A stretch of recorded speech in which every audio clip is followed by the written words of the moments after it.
Nous sommes au cœur du célèbre vignoble de Châteauneuf-du-Pape. Coralie Goumard a fait appel au service de Bacchus Conseil pour l'accompagner, pour maintenir l'unité de son exploitation familiale qui exploite des terres en fermage. Le propriétaire de ces terrains souhaitant vendre ses vignes.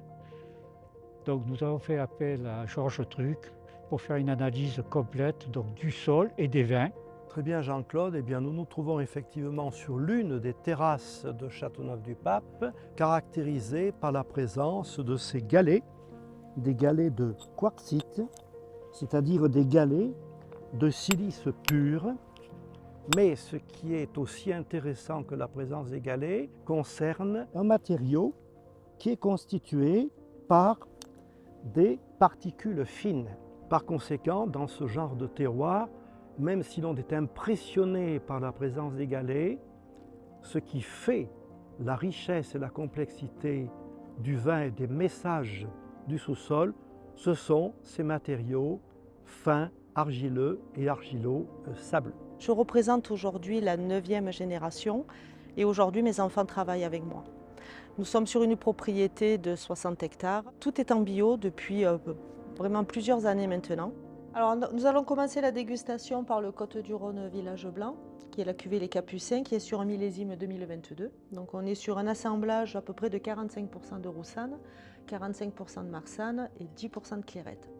Alors au nez tout d'abord, beaucoup de finesse et des arômes de menthol. Donc un nez très fin, très élégant. Et en bouche, assez bien établi, de la longueur, très agréable, avec une petite amertume de fin de bouche qui vient relever la sensation gustative générale. Allez, on va continuer donc avec la cuvée Parole de femme. Donc on est vraiment sur des assemblages de cépages ultra typiques de la région. On est sur des grenaches en majorité. Ensuite, on est en Mourvèdre, en Cinsault et en Carignan. Un nez relativement discret, ce qui est normal pour ce vin rouge. Donc un vin agréable, presque charmeur, parce que les tanins sont, encore une fois, je le répète, d'une très grande finesse. Donc et maintenant, on va passer au Châteauneuf-du-Pape sur le millésime 2021. Alors on utilise uniquement 2 cépages en Châteauneuf. On a des grenaches et des mourvèdres.